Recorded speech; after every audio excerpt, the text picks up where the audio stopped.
لله نحمده ونستعينه ونستغفره ونؤمن به ونتوكل عليه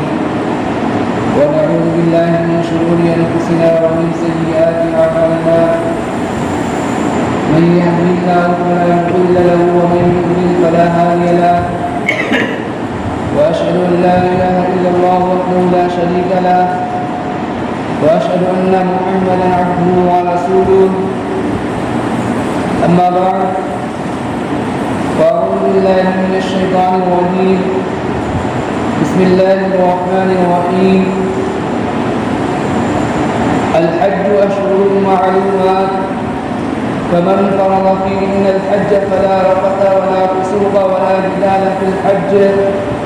وما تفعلوا من خير يعلمه الله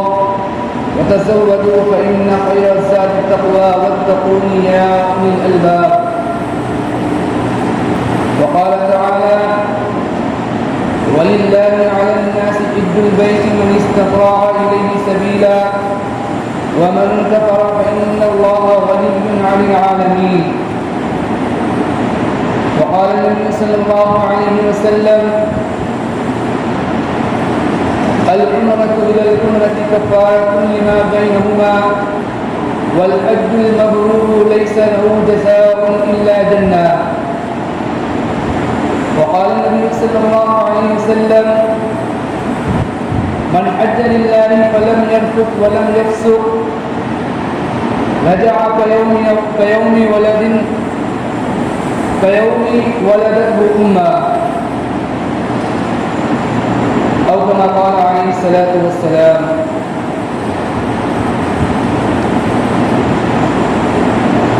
کبھی کیف مستی میں آ کر تو دیکھو کبھی کیف مستی میں آ کر تو دیکھو مزے قربتوں کے اٹھا کر تو دیکھو ہمیں پوچھتے ہو کہ کیا ہے مدینہ ذرا خود مدینے میں جا کر تو دیکھو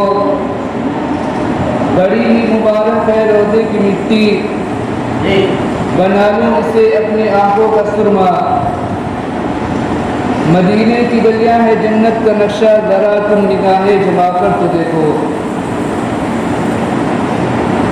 شاہدی کی جو بستی ہے مدینہ اس کو کہتے ہیں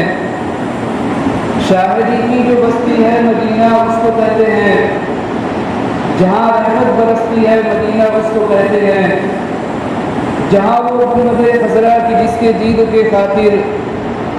بھری دنیا ترستی ہے مدینہ اس کو کہتے ہیں دکھوں میں مبتلا دنیا کی ٹھکرائی ہوئی دنیا دکھوں میں مبتلا دنیا کی ٹھکرائی ہوئی دنیا جہاں جا جا کی ہستی ہے مدینہ اس کو کہتے ہیں. میرے محترم لوگوں اور دوستو میں نے جو آپ حضرات کے سامنے قرآن مجید کی آیت تلاوت کی اور حدیث پاک پڑھی ہے ان آیتوں کے اندر اور حدیث پاک کے اندر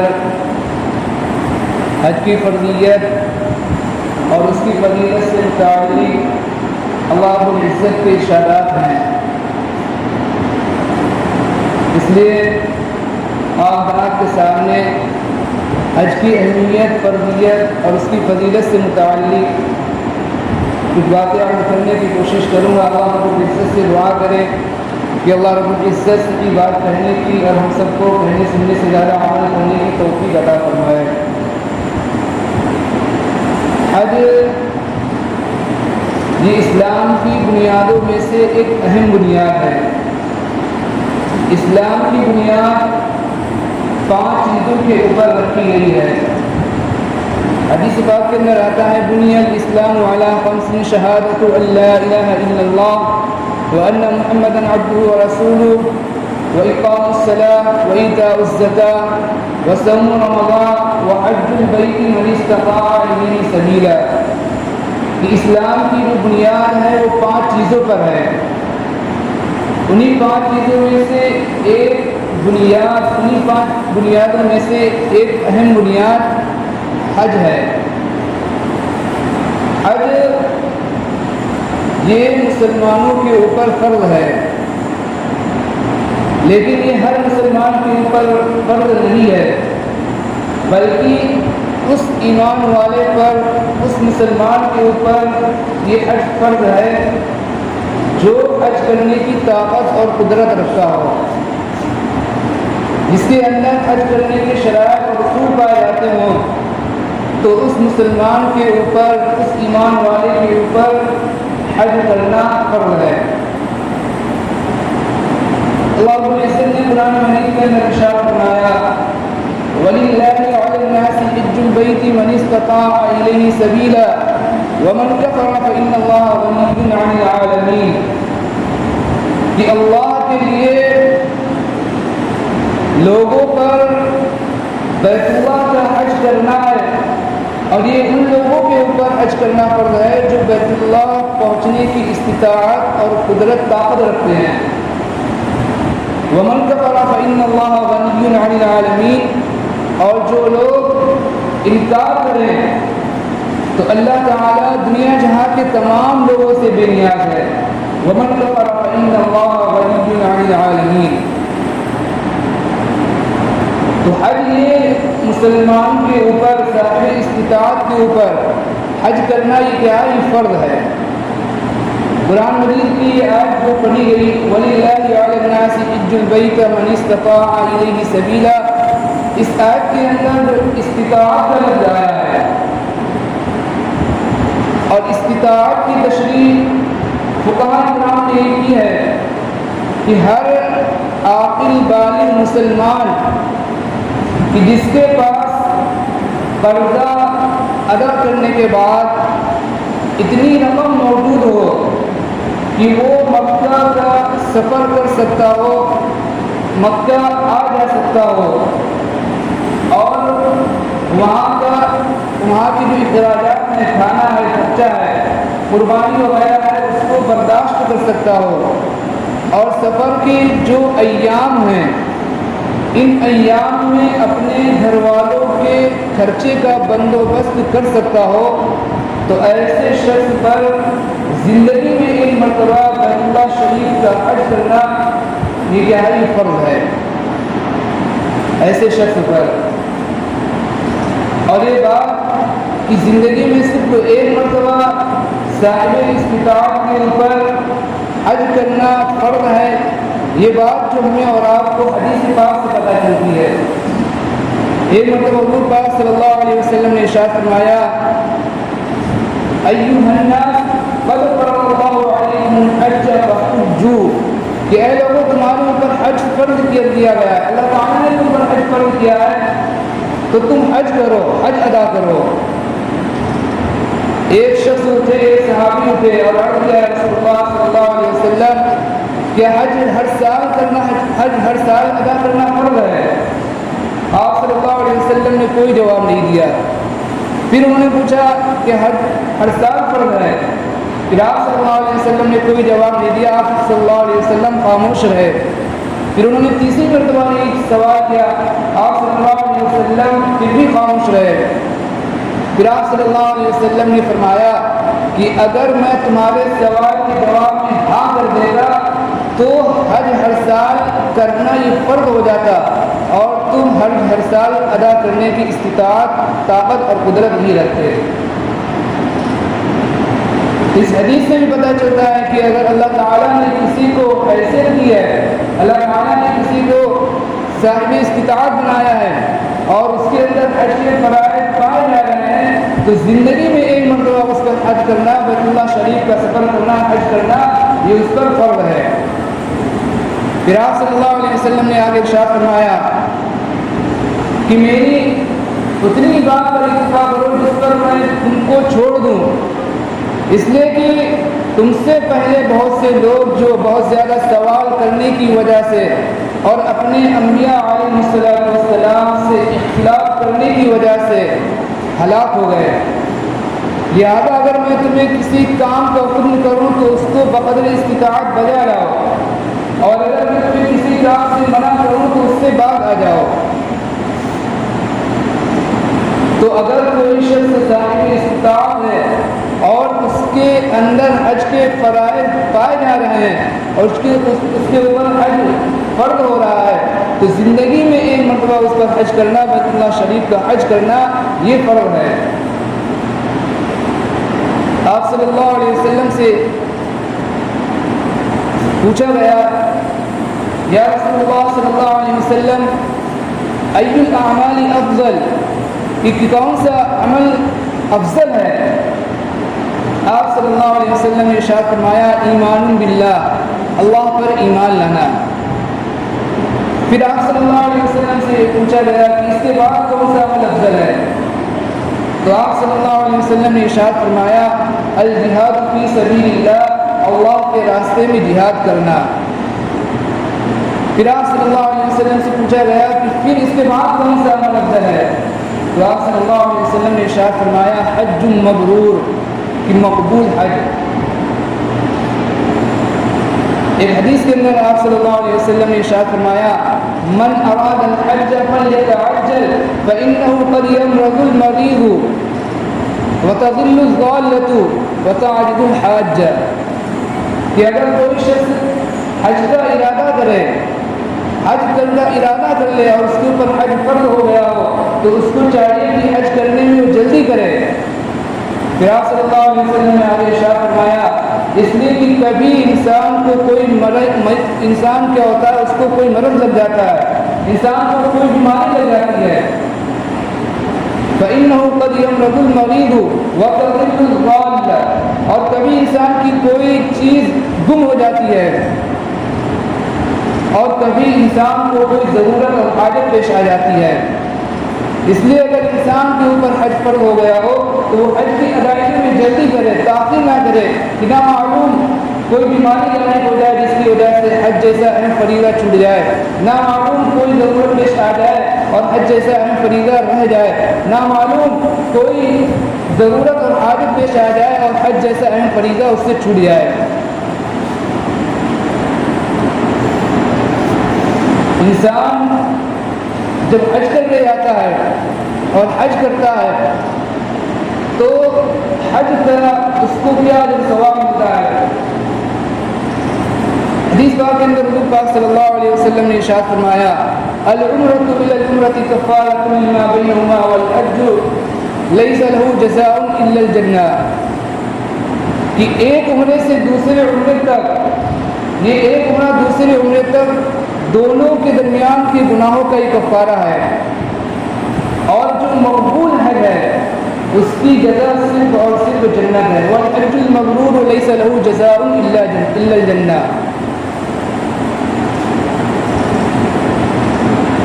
تو آپ صلی اللہ علیہ وسلم نے یہ حج کا یہ ثواب بیان فرمایا، حج کی یہ فضیلت بیان فرمائی کہ اگر انسان کے اوپر حج فرض ہو جائے اور انسان حج کرنے کا ارادہ کر لے تو اس کو حج کرنے کے اندر جلدی کرنا چاہیے، جلدی سے جلدی حج ادا کرنا چاہیے، تاکہ انسان کو کوئی پریشانی، کوئی مصیبت لاحق نہ ہو، انسان کسی مصیبت کے اندر گرفتار نہ ہو جائے، گر نہ جائے، انسان